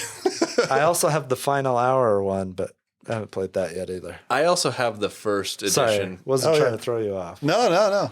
I was looking at you, and it was directly above your head. And I was like, oh, there it is. So, yeah, I mean, first edition, but yeah, you still got it. I also have that Which same doesn't copy. matter because nothing changed. Okay, good. And the box changed, right? So what changed? What kind of drives me nuts about Fantasy Flight, and this is how it was in Lord of the Rings, is in order to get all of the cards that you could use to deck build, you have to buy 2 core sets, which is stupid. And it plays up like Lord of the Rings plays up to 4, but not out of the box. You got to buy 2 core sets to get up to 4. What these new second editions do is they give you enough cards to play 4 players out of the box, right? Which is what they should have done all along. Plus, how they're releasing the expansions, they're releasing the whole campaign all at once instead of all these piecemeal, all these little expansions. And they're separating the campaign with the investigators. So you can, if you just want a deck build, you can get the investigators with all their cards. If you want to just get a new campaign, you can buy the whole box and get the campaign. So it's kind of a cool thing what they're doing, and it's, like I said, a good jumping off point. That is cool. And that's exciting because I can still bring I have my first edition copy, and I can still play with you using my stuff. Yeah, which, from what I understand, but I'm pretty sure. Which would be great because, so I've only played the core box, and I played through the whole campaign in the core box, and I loved it. Awesome. Fantastic. It was a great experience, super thematic and like tense moments, but I've only played it. I played it primarily solo, and I played it with 2 people once, and the person I played with, it wasn't as invested as I was in it. So it wasn't as good an experience at 2 players for me. So I would love to play this with you at some point. Yeah. And I'm more interested in the co-op. I'm not opposed to doing it a solo campaign as well. But yeah, I'd rather play it co-op, I think. So yeah, I'm all for that. And you actually have the game, so I can play too. Yeah, there we go. And this is the one of the rare instances where it's okay that we all have the same copy of a game, right? Because you can build your own deck. Didn't the Lord of the Rings LCG just get revised as well? Yeah, they did, and I think I want to say it's in the next few months or something that it's going to be released. Okay. Are you guys interested in that one too? Or? Well, like I said, I have all of the base stuff already, so I'm absolutely interested. Okay. I would play that. That one's it's not real. Well, it is kind of a campaign. I don't know how it's different from Arkham Horror, but I mean, each separate scenario you can just play. Yeah. I would be interested in playing both. I'd rather play Journeys in Middle Earth. I would love to also play that, which you have. Right? I have Journeys in Middle Earth. Is it on your shelf of shame? No, I played it solo, and I'm a little lukewarm on it. But they revised the app, and that made it much better. Right. So I would be willing to play that for sure. So we should break that one out. We all need to take a couple weeks off from work and just play board games. I just be kids again. I just did that. Though. That's called Cabin Con. We need to do another stop Cabin going Con. out of town, everybody, and stop getting sick, and we could play more games. So the last thing that I'm excited about, I've mentioned on the podcast before that I work with publishers, or I have had the opportunity to work with publishers. And in particular, I work with a lot of publishers in Asian countries, specifically China. One of those publishers that I have had the opportunity to kind of work with is a publisher that is kind of getting into board games. They're historically known for escape rooms. So they actually have escape rooms across the world, including in the United States. They have one in like the Bay Area, in New York. I think they have one in Florida. The company's called OM Escape. That's OM, the letters Escape. And what they do is create these really thematic, engaging escape rooms. Well, what they wanted to do is they created in China a very successful escape room-esque style experience, and they're calling it a puzzling journal. They've created this beautiful journal, and they sent me a prototype copy. The one that I'm playing is called The Missing Detective, and there's about 35 different puzzles in it. I've solved 32 of them so far. They're still working on a couple things with the app, so I'm working with them to help ensure that things are going well there. But essentially, it's a game where I can just play it. Like, there is no need to read any rules at all. They sent me a box. In the box was a journal and a key, and that's it. And then I open it and I start reading and I start solving puzzles. And there's a QR code to scan for an app. Then you download the app and you're off to the races. And this has been a fantastic experience. If you like solving puzzles, if you like escape rooms, you need to be on the lookout for this one. I'm just excited that I'll be able to get this. Rumor is they may have a Marvel license as well at some point.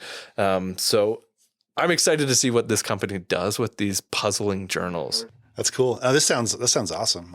My wife loves puzzles. I like puzzles too, but she's really into them. It sounds like something right up her alley. The way it does stuff is like it turns your perspective on its head, and like you have to physically change things. You have to utilize your surroundings. You have to do a ton of different things that makes these experiences completely immersive. And then the app is creating this narrative experience where you're trying to figure out what happened to this missing detective. So it's completely narrative, and not only just are you solving puzzles. So like if you've ever done an escape room and you're going through and they've created that narrative of what's going on in your escape room, like I did a Jurassic Park escape room and they have this cool narrative, exactly like that type of thing. And it's I've really enjoyed it. Yeah, sounds great. I think that about wraps it up for this episode 4. So as always, we want to invite people to keep an eye out for us in all the places.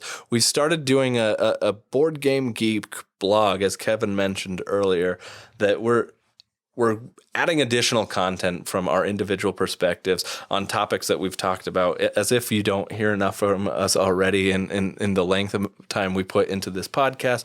We're also going to be writing up reviews, and we're writing up just blog posts on different things. We've got each of us has a list of best games from 2021, our top 5, and things that we're looking forward to in this coming 2022 year.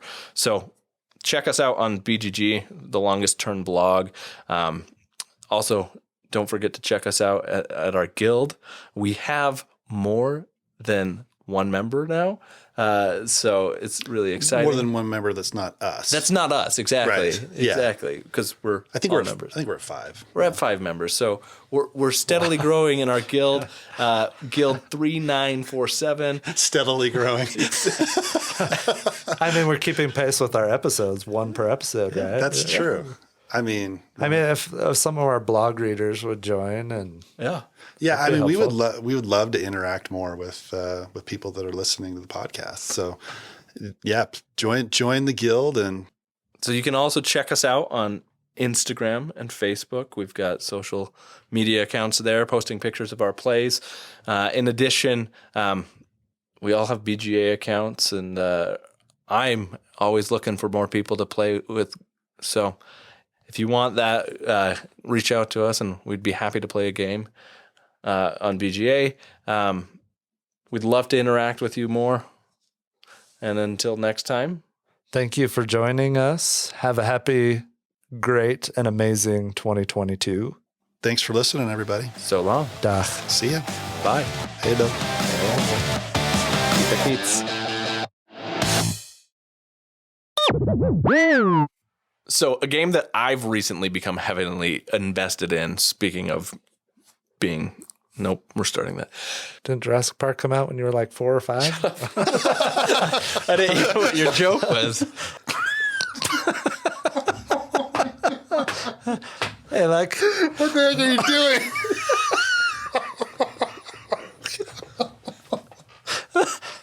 This only happened on my part. You realize that. You always... Let's take a turn. My God. Well, words hard. did you see me? Yeah, I did. Yeah, you were going And red. I was I couldn't look at you. I was know, I like had a laser good- focused right here. I'm like, all right, I I'll have see this him. conversation with Kevin. He is laughing, and I'm not going to laugh. I don't know why that is. Like one time, what did you do? You I like dropped my phone. you like went bam and hit the mic or something. Yeah. Yeah, It's that's true. possible. It's possible.